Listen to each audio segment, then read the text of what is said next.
मेरे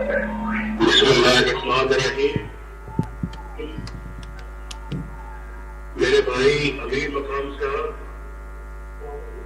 मेरे भाई मुर्तजा जावेद अब्बासी साहब, मेरे भाई आसन इकबाल साहब, जनाब फैज खान अब्बासी साहब और सवात के मुस्लिम सवात के भाइयों, दोस्तों, अस्सलाम वालेकुम। मेरी आवाज आप तक पहुंच रही है?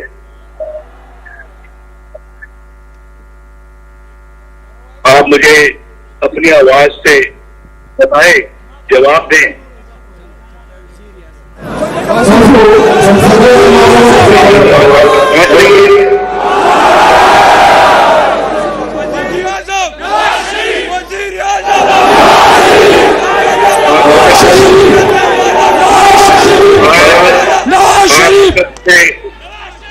आपसे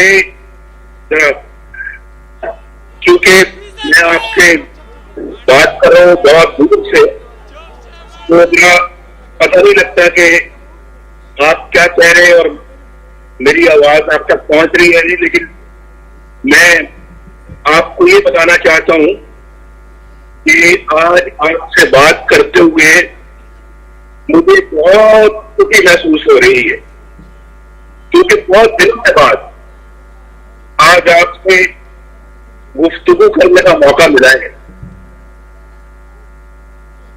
स्वाद के भाइयों और दोस्तों, मुझे इस बात का अफसोस है, मेरा मौका मिला है कि कुछ अरसे से आपकी जिंदगी की मुश्किलात बहुत बढ़ गई हैं। एक तरफ तामीर और तरक्की का वो अमल रुक गया जिसकी बुनियाद हमने डाली थी, वो पीढ़ी में डाली थी, और दूसरी तरफ महंगाई, बेरोजगारी और बढ़ती हुई गुर्बत ने आपका जीना मुहाल कर दिया है। आप जानते हैं कि हमारी हुकूमत ने मुल्क के लिए और आपके लिए क्या कुछ किया। आप जानते हैं कि जब तरक्याती काम होते हैं तो रोजगार के मौके पैदा होते हैं, खुशहाली आती है, दुकान की सूरत हाल बेहतर होती है, और हमने करके दिखाया और जिंदगी का पहिया आगे की तरफ चलता है। आप जानते हैं कि किस तरह लोग 20-20 घंटों की लोड शेडिंग का अजाब सह रहे थे जब हम आए, और दहशतगर्दी थी हर तरफ। अल्लाह का शुक्र है कि जब हमारी वसत हुई तो इन बहरानों पर हमने काबू पा लिया था। आप इस बात के चश्मदीद गवाह हैं। मैं जब कहता हूं मेरे भाइयों और दोस्तों कि आज मुझे आपसे बात करते हुए दुख हो रहा है, इस वजह से कहता हूं कि मौजूदा हुकूमत ने इस मुल्क को हर एतबार से तबाह बर्बाद करके रख दिया है। मैंने अभी कहा, महंगाई आसमान से बातें कर रही है, लोग सब्जी दाल भी नहीं खा सकते और आटा नायाब हो गया है। मुझे पता लगता है और आप बेहतर जानते हैं कि आज रोटी जो है, रोटी कितने की होती है? रोटी आपको मालूम है? आज रोटी 20 रुपए तक जा पहुंची है। हमारे दौर में 5 रुपए की मिलती थी। कितने की मिलती थी? 5 रुपए की। और चीनी 110 रुपए की हो चुकी है, जो हमारे दौर में 50 रुपए के लगभग। कमाल हो गया है भाई। और तो और दवाइयां जो है, दवाओं की कीमतें लोगों की पहुंच से दूर हो गई हैं, और आपको ये फैसला करना पड़ता है, जो कि बड़ा तकलीफदेह फैसला है, कि रोटी खरीदें या दवाई खरीदें या फिर बच्चों के स्कूल की फीस अदा करें या फिर उनको किताबें खरीदें। ये मैं ठीक कह रहा हूं या नहीं?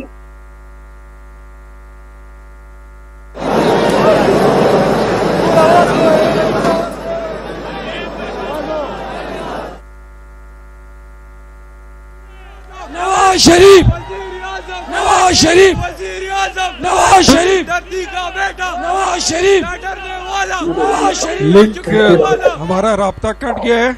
आप खामोशी से थोड़ा सा वेट करें, दोबारा भी हमारा लिंक जुड़ जाता है। दोबारा हमारा अभी राब्ता हो जाएगा। वो जो पीछे दोस्त बैठे हुए हैं सबसे आखिर वाले, क्या आपको मियां साहब की आवाज आ रही थी तकरीर की? वो पीछे वाले जरा हाथ उठा के बताएं, आ रही थी आवाज?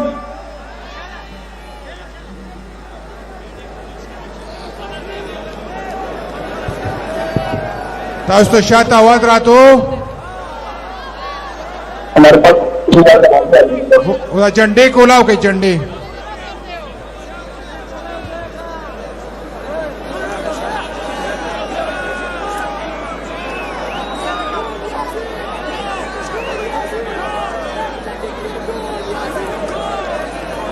मियां साहब, सवात के लोग, खैबर पख्तूनख्वा के पठान, ये गयूर भाई, ये आपकी थोड़ी सी जुदाई बर्दाश्त नहीं कर सक रहे। और ये जितनी जुदाइयां हैं, आज ये कौम निकली इस अहद के साथ है कि हम आपको बुलाएंगे, और न सिर्फ आपको बुलाएंगे बल्कि जिस मसनद से आपको साजिशों के करके आपको उतारा गया था, दोबारा वही आपको बिठाएंगे। मैं कह रहा था कि बिजली और गैस की कीमतें कितनी ज्यादा बढ़ गई हैं और आपका रुपया इस सारे खित्ते में सबसे कमजोर हो चुका है। और यहां तक कि जो आपके हमसाए में 40 सालों से जंगों की तबाहकारी के बावजूद अफगानिस्तान, उसकी करेंसी भी रुपये से ज्यादा है। मेरे भाई और बहनों, ऐसा क्यों है? क्यों है ऐसा? दुख से सुनो, मैं बताता हूं। ऐसा इसलिए है कि आप पर एक नाअहल, बदगुमान और कतई टोला मुसल्लत कर दिया गया है, जो आपको नहीं किसी और को जवाबदेह है, किसी और को, उसे आपकी नहीं किसी और की खुशी होनी चाहिए। मुस्लिम लीग नून की फतह को शिकस्त में बदलने के लिए और अपने लाडले को इक़्तिदार में लाने के लिए जो कुछ इस मुल्क में हुआ है, बच्चा जानता है। और आप तो जानते हैं, समाज के मेरे भाइयों, बुजुर्गों और साथियों, आपको भी मालूम है, मुझे अपने साथ, अपने खानदान के साथ होने वाले सलूक का दुख नहीं, लेकिन सिर्फ नवाज शरीफ से अदावत की बुनियाद पर, नवाज शरीफ हमें अच्छा नहीं लगता, सिर्फ नवाज शरीफ के अदावत की बुनियाद पर जिस तरह इस मुल्क के साथ ज्यादती की गई और जिस तरह 22 करोड़ अवाम को जुर्म का निशाना बनाया गया और जिस तरह हमारी नौजवान नस्ल को मुस्तकबिल से खेला गया, उसका जवाब कौन देगा? कौन देगा उसका जवाब? मैं कहता हूं कि जनरल कमर जावेद बाजवा और जनरल फैज हमीद जवाब दे कि उन्होंने पाकिस्तान के साथ ये सलूक क्यों किया, उन्होंने पाकिस्तान को तबाही के घड़े में क्यों फेंका। वो कहते हैं कि एक नवाज शरीफ हमारा नाम क्यों लेता है? तो भाइयों, मेरे दोस्तों, समाज के जानसारों, आप ही मुझे बता दीजिएगा कि मैं किसको नाम दूं? मैं चंद आदमियों की लाकानूनियत और आइन शिकनों का इल्जाम पूरी फौज को नहीं दे सकता। क्यों दूं मैं? ठीक है, जय बाजो जय साइस, आपने हजूर अपनी मर्जी की DIG तो बनवा ली, मर्जी के फैसले भी आपने हासिल कर लिए, नवाज शरीफ को वजारत उज़्मा से हटवा भी दिया। मुझे शहबाज शरीफ, मरियम नवाज और मेरे खानदान और पार्टी के लोगों को जेलों में डलवा दिया। मीडिया के जरिए हमारी किरदार खुशी से अब भी जारी है।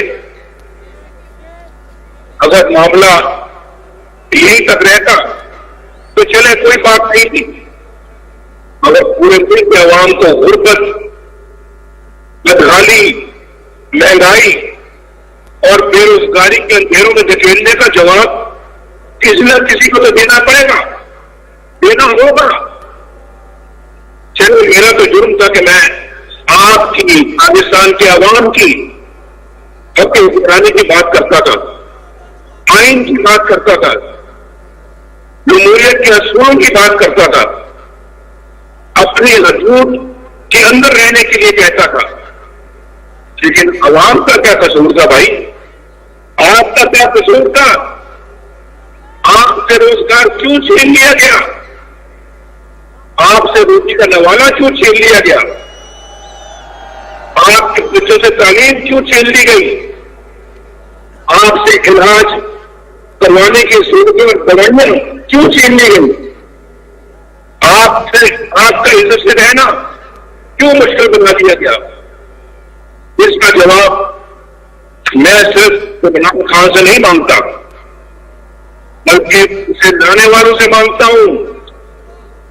वो तो पुतली है, उसे हिलाने वाली उंगलियां किस कुल और जबर का हिसाब देंगी। भाई और बहनों, आपने कराची में होने वाले उस मौके की तस्वीर तो सुनी होगी कि किस तरह सिंध पुलिस के सरबराह IG पुलिस रात गए, घर से अगवा करके यह सवाल बनाया गया, उसे एक बुनियाद गैर कानूनी तैयार काटने का हुक्म दिया गया। इस तरह के मेरी आवाज और कैप्टन कोटा का दरवाजा तोड़कर कैप्टन सफर को गिरफ्तार किया गया और फिर शर्मनाक रवैये पर सिंध पुलिस ने अपना रद्द-ए-अमल दिया। इस पर जनरल बाजवा ने खुद इंक्वायरी करवाने का ऐलान किया। अब एक प्रेस रिलीज जारी की जाती है कि इंक्वायरी मुकम्मल हो गई और जिम्मेदारों को जुदा जिम्मेदारी से हटा दिया गया। मैं जो कहता हूं कि यहां हुकूमत के ऊपर एक हुकूमत है, रियासत के ऊपर एक रियासत है, तो क्या कराची के वाकये ने मेरे मौक़िफ़ को सच्चा साबित कर दिया या नहीं? पहले ये तो देखिए कि FIR दर्ज कराना ISI या रेंजर्स का काम है, उनकी जिम्मेदारी है। अगर पुलिस एक गैर कानूनी बेबुनियाद FIR दर्ज करने से इनकार कर दे तो किसी को या किसी इदारे को यह हक है कि वो संसूख के तौर पर IG और एडिशनल IG को हवा कर ले। क्या दुनिया के किसी मुहज़्ज़ब मुल्क में ऐसा हो सकता है? क्या सियासत चारदीवारी की तौहीन की कोई ऐसी मिसाल किसी भी मुल्क में मिल सकती है? आज एक नजर उस रिपोर्ट पर डालिए। रिपोर्ट की बल्कि प्रेस रिलीज है, बल्कि ये तो मैं कहूंगा उनके अपने ही खिलाफ एक FIR है। आप कायद-ए-आज़म के मज़ार पे एक हुकूमती की गई और अफसरों के जज्बात भड़का दिए गए, उनके जज्बात भड़क गए। कायद-ए-आज़म के मज़ार का एहतराम करते हो, कायद-ए-आज़म के खिलाफ का भी एहतराम करो भाई। उनका एहतराम क्यों नहीं करते? कायद-ए-आज़म की तालीमात की बेहुरमती क्यों करते हो? ये जज्बात उस वक्त क्यों जोश नहीं मारते जब आइन पे हमला होता है? ये जज्बात उस वक्त जोश क्यों नहीं मारते जब जमहूरियत पर हमला होता है? ये जज्बात उस वक्त जोश क्यों नहीं मारते जब एक मुल्क हुकूमत पर शख्स मारा जाता है? उस वक्त क्यों नहीं जोश मारते जब एक मुल्क से आपके मुंतखब वज़ीर-ए-आज़म को वज़ीर-ए-आज़म हाउस से गिरफ्तार किया जाता है, हथकड़ियां फैलाई जाती हैं? और ये जज्बात उस वक्त जोश क्यों नहीं मारते जब जजों को गिरफ्तार किया जाता है? ये जज्बात उस वक्त जोश क्यों नहीं मारते जब हाउस के सामने धरने दिए जाते हैं और धरने दबाए जाते हैं? मेरे भाइयों और बहनों, क्या हमारे सीने में और औरत के सीने में दिल नहीं? क्या और हमारे जज्बात की कोई कदर कीमत नहीं? चंद लोगों के जज्बात में उबाल आता है तो वो घंटी को उठाकर ले जाते हैं। किसी जर्नैल का खून जोश मारता है और वज़ीर-ए-आज़म को उठाकर जेल में डाल देता है और हुकूमत पर काबिल हो जाता है। किसी के जज्बात में गर्मी आती है तो किसी सहाफ़ी को उठाकर ले जाता है। एक प्रेस रिलीज जारी करने वालों ने इतना भी नहीं सोचा कि उठा रहा है। राजनीति की मुल्की मफाद में नजरिए को तो और बिना पर हमें सरकार करार दे दिया जाता है। लेकिन आज तुम सिर्फ अपने इदारों के काम लेकर को बता रहे हो कि हमारे अफसरान किस कदर गैर जिम्मेदार हैं, आप यहाँ पर किसी भी वक्त वो कुछ भी कर सकते हैं। शाबाश शाबाश। ऐसे में तो उन्हें आइन का ख्याल आता है ना कानून का और ना ही अपने गर्ज का और ना फौज की मारे का, ना किसी चेन ऑफ कमांड का। इस बात की रूह में बहकर कुछ भी कर सकते और फिर इतने बड़े टीम को 2 इशारों के दरमियान गलत साजिश का नाम दिया गया। तो पुलिस में सूबाई पुलिस के सरबराह को आप करके FIR दर्ज करने का जिक्र भी नहीं है। उन अफसरान के नाम तक नहीं बताए गए, उन्होंने सब कुछ किया। इसलिए कि ये नाम मुकद्दस है। वाह, ये सिर्फ भाई सियासतदान है, तो आपके लोग सियासतदान ही है जिनके नाम के साथ चोर, डाकू, लुटेरे और गद्दार भी कुछ लगा देते हैं। भाई ठीक करके हमारी किरदार खुशी करो, जेलों में डालो, नामों को गाली बना दो। लेकिन मैं आपको बता दूं, अब नहीं चलेगा, ना चलना चाहिए। सर्विस जजों के खानदानों की जाती है, साहब के नाम लेकर निकाला बनाया जाता है। अगर दुनिया को जैसे आईनी काम करने वालों के नाम लेकर उनकी जाएगी तो फिर उन सबके नाम भी जरूर लिए जाएंगे। आइन, जमहूरियत और अवाम की मैं इस प्रेस रिलीज की एक दफा करता हूं और मुसरत करता हूं। ये कोई रिपोर्ट नहीं बल्कि एक मन गढ़ अफसाना है जिसमें किसी सवाल का वादे जवाब देने की बजाय बेशुमार नए सवाल आ दिए, जिसके वारदात को देने वाले असल किरदारों पर पर्दा डालकर पार करने वालों को उठाने का खतरा बना दिया। तो बेहद नुकसान को क्या है मेरे दोस्त, मुझे पता लगा है कि शायद बात है और बारिश होने वाली है। अपनी गुफ्तगू को हवालत नहीं देना चाहता।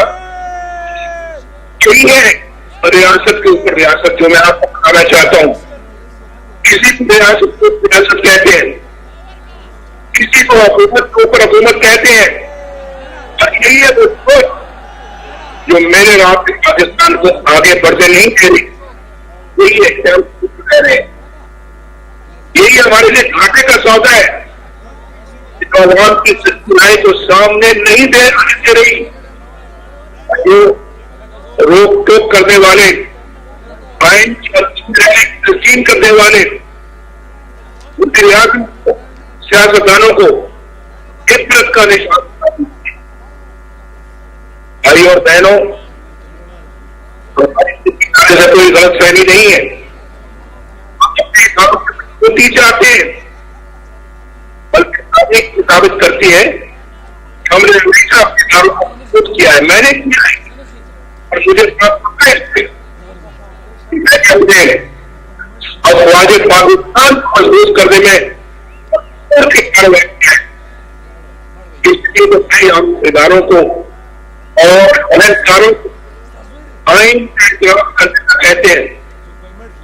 तो वही बात कहते हैं जो कायदे आज़म ने कही थी, उन बात को कहते हैं जो आइन में लिखी है। इसका हालत हमारे जवानों और इंसान का है। और सियासत के अंदर दफनदाजी बंद होनी चाहिए, इंतखाबात की ताक़ीद बंद होनी चाहिए, अवाम के वोट की इज्जत होनी चाहिए। और मैं आपको याद करूंगा कि आपको मिलकर भरपूर नारा लगाना चाहिए। इज्जत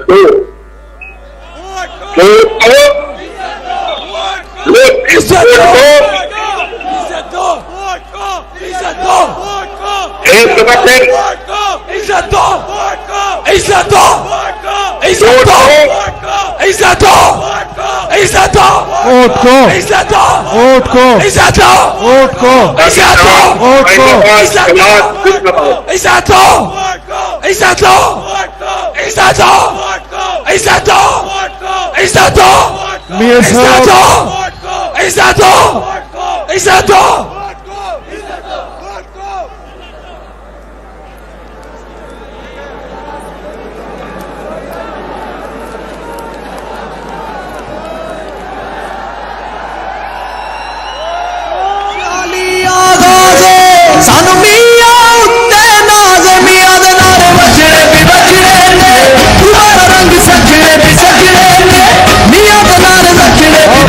तालियों की गूंज में अपनी और आपकी बहन, हमारी बहन, तेरी आवाज मेरी आवाज, मरियम नवाज, मरियम नवाज, तेरी आवाज मेरी आवाज, मरियम नवाज, मरियम, तेरी